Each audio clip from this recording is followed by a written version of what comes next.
Welcome to the Podkey summary of Brigham Young University. Today's episode is about Brigham Young University, and it's one of those schools that really does not fit neatly into the usual American campus template. It's a major research university with big athletics, serious arts programs, global reach, and a strong startup culture, but it's also tightly shaped by the religious mission of the LDS Church. That mix is what makes BYU distinctive, and it's also where a lot of the tension comes from. BYU was founded in 1875 by Brigham Young, and it's still the flagship school of the church educational system. Its stated goal is pretty clear. Faith and scholarship are supposed to work together, not live in separate boxes. And this isn't just branding. The university's Board of Trustees is the same Church Board of Education, chaired by the LDS Church president, so the religious identity is built right into governance.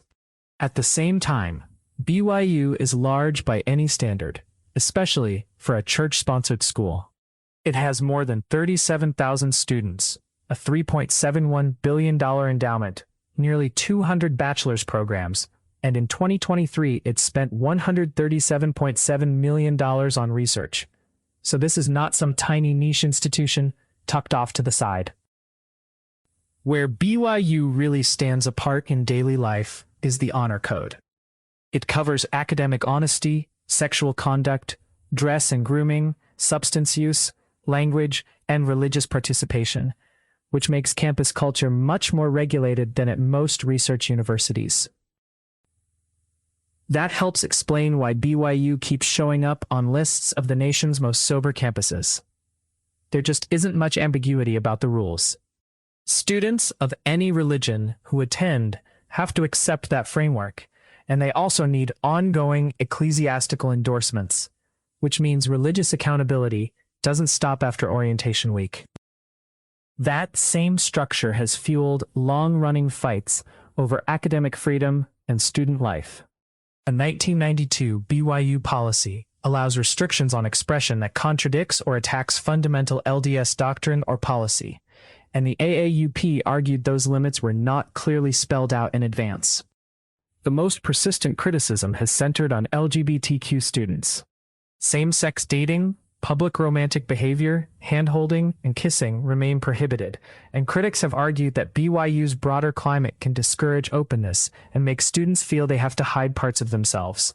Another major flashpoint came around sexual assault reporting. Students said they feared being reported for Honor Code violations when they came forward, which is a brutal incentive structure if you want victims to seek help. After pressure from students and local law enforcement, BYU revised procedures in 2016 and 2017, adding amnesty protections and separating victim support from Honor Code enforcement in most cases. One of the more fascinating things about BYU is how globally experienced its student body is. Roughly half of students have lived outside the United States, many speak a second language, and the university regularly teaches more than 60 languages. A lot of that traces back to missionary service. About 97% of male graduates and 32% of female graduates have served LDS missions, and that experience often means time overseas and real language immersion before students even settle into college life. BYU has built programs around that strength, with international centers and study abroad sites in places like Jerusalem, London, Paris, Salt Lake City, and Washington, D.C., and nearly 2,000 students join those programs each year. There's even a foreign language student residence, where students are required to speak only their chosen language in their apartments, with native speakers in the mix to keep things accurate. It's immersive in a very literal, no slipping back into English way. The school's path to becoming BYU wasn't especially smooth.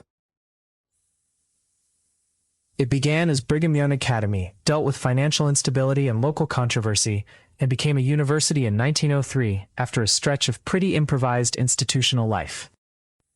At one point, some board members even resisted the name change because they thought the school wasn't big enough yet to deserve the word university, which honestly feels like a very specific kind of committee argument. After World War II, growth took off. Howard S. McDonald bought part of an Air Force base in Ogden to handle the enrollment surge, and under Ernest L. Wilkinson, enrollment increased sixfold and more than 80 buildings went up. But throughout that growth, BYU kept running into the same underlying question.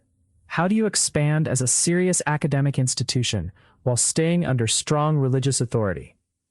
You can see that tension in its history with evolution, which was temporarily barred from classroom teaching, before later efforts tried to reconcile evolutionary science with LDS teachings. That balancing act is still active now. BYU announced in 2024 that it plans to open a future medical school, while in 2025, Russia designated it an undesirable organization, showing how church affiliation can carry geopolitical consequences too. For all the attention on BYU's rules and religious identity, it also has a surprisingly strong innovation story. Its undergraduate and graduate entrepreneurship programs rank among the nation's top 10, and by 2018, alumni-founded companies had attracted more than $1.3 billion in venture capital. The university also points to a striking claim that alumni founders reach unicorn status, meaning billion-dollar startup valuation, in an average of 6 years after graduation. That fits neatly with the rise of Utah's Silicon Slopes tech corridor. The research side has its own history too, with BYU-connected figures including television pioneer Philo Farnsworth, stereophonic sound inventor Harvey Fletcher, and synthetic diamond innovator H. Tracy Hall. And the alumni network is broad enough that it starts to feel like a whole ecosystem. A U.S. Supreme Court justice, a presidential nominee, Nobel laureate Paul Boyer, writers like Brandon Sanderson and Tara Westover, and athletes including Steve Young and Danny Ainge. BYU also manages to pair serious research with a very visible performance culture.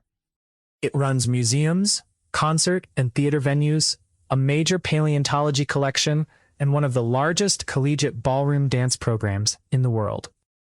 The ballroom team has won the U.S. National Formation Dance Championship every year since 1982, and it was the first U.S. team to win formation titles at Blackpool in England back in 1972.